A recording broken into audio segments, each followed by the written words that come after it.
Ինչպես գիտեք, Կարմիր խաչը կանոնավոր այցելություններ է անցկացրել 1 կամ 2 ամիսը մեկ պարբերականությամբ Բաքվում պահվող բոլոր հայերի, սակայն այս հանդիպումները դադարեցին 2025 թվականի հունիս ամսին, իսկ Կարմիր խաչը արդեն սեպտեմբերին հայտարարեց իր գործունեության դադարի մասին, բայց այս այցելությունները տեղի են ունեցել փակ հաստատություններում եւ ուղղակի առնչություն չեն ունեցել դատական պրոցեսների հետ, այստեղ դիտարկվել են նրանց պահման պայմանները, արկա առողջական եւ այլ խնդիրները եւ կոնֆիդենցիալ հիմունքներով դրանք կոմունիկացվել են Ադրբեջանի իշխանություններին եւ Կարմիր խաչը փորձել է երկխոսության ճանապարհով հասնել որոշակի պայմանների բարելավման, կարծում եմ, որ այդ գործունեությունը իր դրական արդյունքը տվել է, եթե մենք համեմատում ենք պահման պայմանները գերեվարման վաղ ժամանակահատվածում եւ հետագայում, ապա դրական տեղաշարժեր նկատելի են, նշեմ, որ որոշ դատապարտված գերիների նաև տեղափոխել են նոր կառուցված քրեակատարողական հիմնարկ, որտեղ պայմանները անհամեմատ ավելի լավ են եղել, քան սկզբնական պահման վայրերը, բայց նաև այն վերապահումը անեմ, որ երբեմն ադրբեջանական մամուլը տարածում է լուսանկարներ,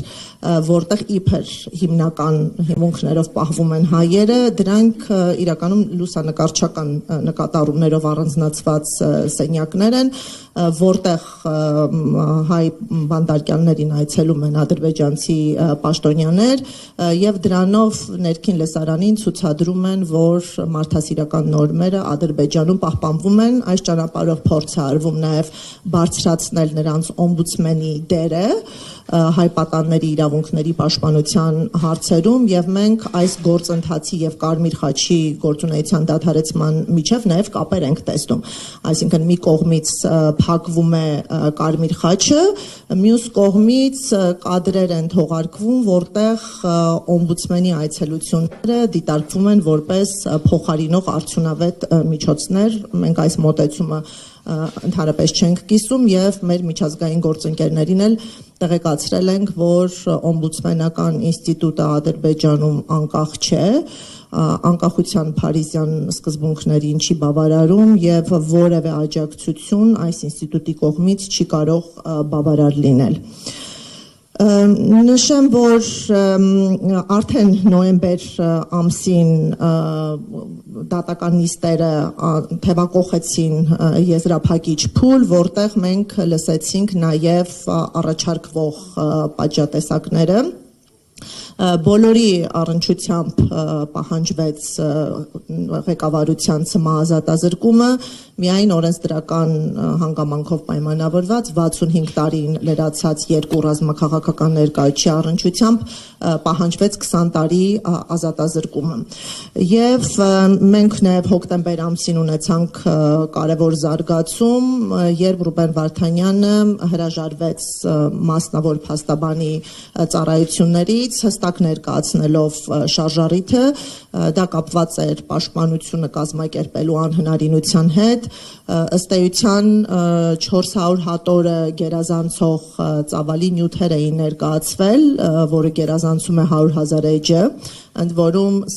այս նյութերը օգտագործվել են ոչ միայն Ռուբեն Վարդանյանի, այլ նաև 15-ի դատավարություններում եւ այս մեծածավալ նյութերը թարգմանված չեն եղել հայ ամբաստանյալներին հասանելի լեզուներով, ավելին դրանց ծանոթանալու հնարավորություն չի տրվել, նախ օբյեկտիվ հնարավորություն ժամանակի առումով եւ մյուսը բազմաթիվ փաստաթղթեր նաեւ կլասիֆիկացված են եղել որպես օրինակ գաղտնի տեղեկություններ եւ այստեղ էլ դրվել են լրացուցիչ սահմանափակումներ եւ ակնկալվել է, որ առանց մեղադրական եզրակացությանը ծանոթանալու, առանց գործի նյութերին ծանոթանալու հայերը պետք է կազմակերպեն ձևական պաշտպանություն, բոլոր այն միջնորդությունները, որոնք ուղղված են եղել իրական պաշտպանությանը, մերժվել են, այսինքն կողմերի իրավահավասարության, զենքերի հավասարության սկզբունքը եւս պահպանված չի եղել եւ այստեղ անտրամաբանական է դարձել ձևական պաշտպանություն կազմակերպելը։ Եվ մասնավոր փաստաբանը էր գրավել հենց այդ նպատակներով, նրա գործունեությունը եւս խոչընդոտվել է եւ արդեն անառարկական է դարձել որևէ պաշտպանության կազմակերպումը, մինչև այս ազատումը մենք կարողացել ենք ավելի հանգամանալից տեղեկություններ ստանալ դատավարությունների վերաբերյալ, սակայն հոկտեմբեր ամսից սկսած միակ աղբյուրը դարձել են պաշտոնական լրատվամիջոցները։